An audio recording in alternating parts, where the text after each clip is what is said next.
Well, hello there again. It's been a while. Been very, very busy, I have.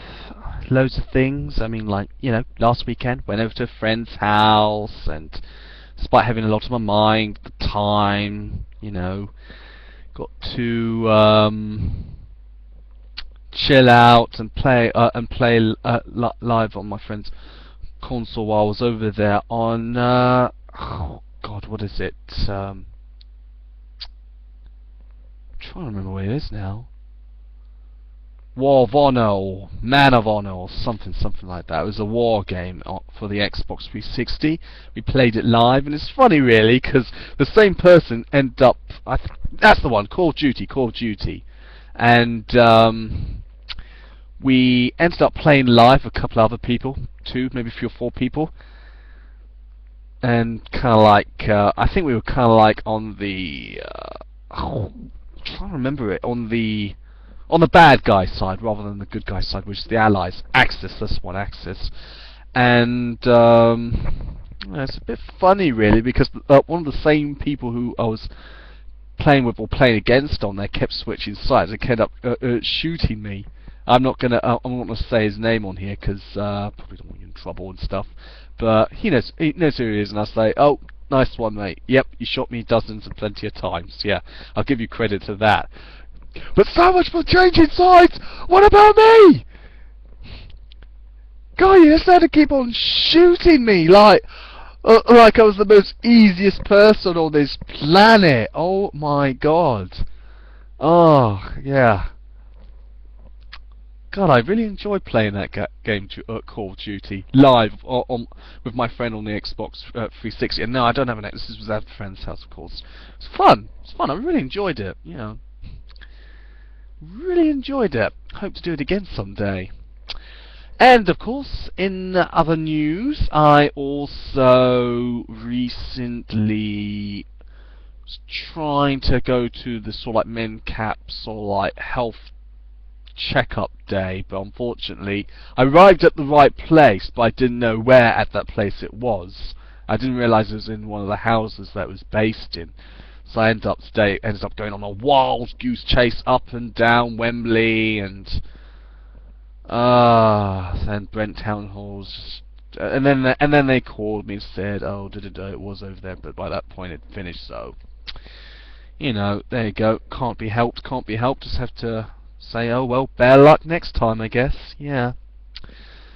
But other than that, I mean, I'm okay. I'm good. I'm just been sorting a lot of paperwork and other boring bits and stuff out. Also been working on a lot of I'm in a new band which does rock, funk, R&B. We haven't got a band name. It's like two to three piece band.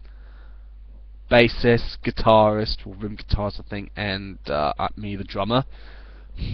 No, we haven't. We wrote in some material. I've got a brand new multi-tracker. Don't know if you can see it from here. Hang on, let me show you what I'm going on about. Here we go. There it is. If you can see it, it's a Tascam DP01 8-track. Very, very good. And, live and kicking as we speak. Yeah. Live and kicking. That's what I'm going to say about it. Yeah, but I've been doing loads of fun things on my multi-tracker, and yes, to YouTube, if that admin are watching, yes, I am writing my material, our band's material, that is, all 3 of us collaborated, if you must know, if it makes you feel happy. Are we cool? I think, I'm feeling we're pretty cool about that. Good. That's settled then. And, if you want to know, sooner or later, I'm going to throw it on some photos and stuff, and throw on a good mix. I'm still mixing the tracks at the moment. I did a particular mix on one of our songs. Didn't turn out where I liked it, so I remixed it again and added some new stuff. But I don't want to take it to the point where it ends up being so commercialized and bastardized to death that it almost sounds unraw. So I like it to be a half-baked cookie where it's like half raw and half and had half post-production on it, but not like done to death. That's the dangers when you try and you want to throw more and more. And we all know that the rule of the game is that less is more. So hopefully I'll keep it going on that front. Yeah, I heard from another one of my friends from about an old friend of my school's who's unfortunately recently ended up in rehab or something for drug dependency, which is pretty tragic and sad, really, because he was so much into sort of like the history of war and all sorts, and my my heart goes out to his family, who are probably going for difficult to his family who are going out to a difficult time, and wish all the best for him. Yeah, it's pretty sad when people become very dependent of drink and drugs, and I know with my mum that was no different, so I can definitely empathize. If not, I'm not saying people want my sympathy, but just kind of like empathize with that. My dad was looking after my mum, and it was kind of like pretty tragic, because after about 3 or 4 years of trying to deal with the problem and her being to one rehab that didn't work out and stuff, my dad decided, no, I've had it, I'm done, and threw in the towel. Just I'm not gonna go into too much of that. It's too depressing and stuff. But hey, that's life. Yeah, I heard recent news about that Mark Bridger guy who's thankfully been jailed, banged up along with the rest of the rotten crows, as it were. Sorry, I don't want to go using bad language because I've had one strike on my YouTube account. I don't want to get struck off again just because of bad language. So I want to keep it clean, tidy, and proper, and of course professional. Yes. Other than that, you know, um, other than that, it's pretty. Coming back to it, it's pretty horrible what he's done.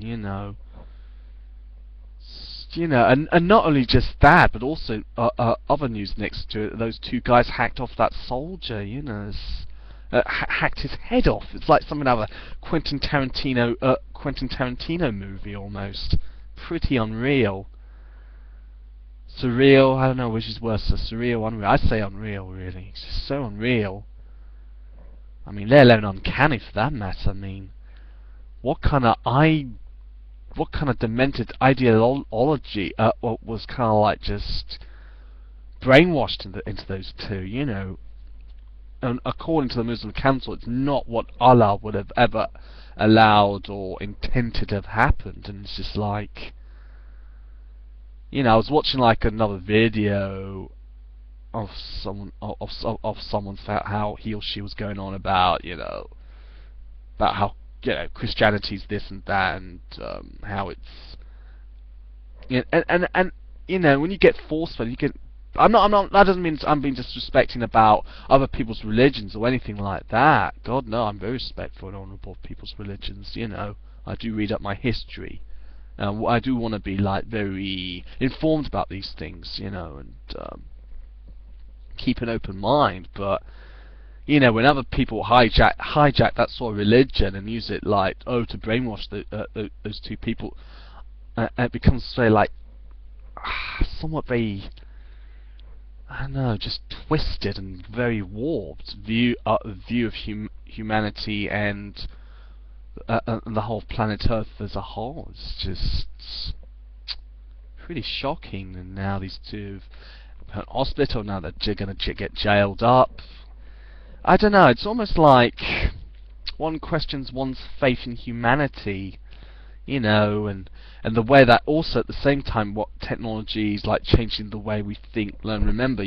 Something to do with Nicholas Carr's book, The Shallows here, that I've been reading. How the internet's changing the way we think, read, and remember. That's the guide there if you ever want to find this book on eBay or Amazon or nearest bookshops. I'm sure there's plenty of copies out there, but I'm just showing an example about what I'm trying to talk and go on about. How we can have almost kind of like, it can end up not more than just a distraction machine, but end up kind of like distracting us from the real reality of the world we inhabit, and almost in some ways reveal two different sides, almost a bit like hypocrisy. It reminds me of that program on ITV I was watching. What was it? Holiday Makeover Extreme or Holiday Challenge Extreme or whatever it is, where these two families test each other's holidays out, and then their opinions and views and the hypocrisy of of each other only becomes kind of like too apparent, and that's kind of like the sort of thing I'm trying to put on technology, and also what Next Car goes on his book here. Just using this as an example. And how the internet also can be used, unfortunately, to warp people's minds as well as reconstruct. Right, it's a pretty scary world we're living in right now, where there's so much change. I mean, even me's been through a lot of change as well. I mean, I'm having to deal with one organisation having to take over from another to look after us all here, being that of Riverside ECHG. You can find them on Twitter, of course. They're not that hard to find. I know, you probably noticed I put on a lot of weight because I've been slacking it. Hopefully I get myself down to the gym. Lifestyle Fitness are trying to compete with Harper's Fitness over in Willesden Sports Centre, by the way. Yeah, they got that whole sort of like under £20 a month thing, but I don't know if I can afford it or not. No. To give it some thought though. I have to give it some thought. Yeah. Well, not. Yeah. I mean, I have to give it thought. I know I've been trying to. I know I've not been reading my books enough, but that doesn't mean I stopped reading them either. I continue to read them. Just try and keep myself educated. I mean, recently my photography course in studio lighting is finished. It was a success. It was good, and I enjoyed it. It's the most important thing. I enjoyed it, and I hope to do more of the sort. Yeah, also very excited about Star Wars Episode. Star Wars Episode 7. The third trilogy being filmed in the UK at Pinewood Studios, the famous James Bond 007 stage, so look all forward to that. Funny enough, this is where they filmed the film Kroll there also as well. Yeah, literally, yeah. By Peter Yates, that's the director. And I recommend, it's a very good film. Liam Neeson's in it if you want to know. Yeah, it was his second acting role after Excalibur, which was directed by... I know his name. Roland Joffé, that's the one. The director Roland Joffé, and Sherry Longley, my mother's acting friend, was in it as well. So I recommend that if you're a big fan of Liam Neeson and those films like Taken and Taken 2, Unknown, and The Other Man, and Darkman. Yeah, and the Haunting of Hill House and whatnot. It's been various loads of movies, and there's pretty successful actor being Liam Neeson, and he has relation with one of the Star Wars movies. Starting Star Wars Episode 1 of the prequel trilogy. So it's not bad. It's not bad. I know people have their doubts and fears. Oh, will this live up to expectations? Was it best just to leave it at Episodes 4, 5, and 6, as well as that of Episodes 1, 2, and 3?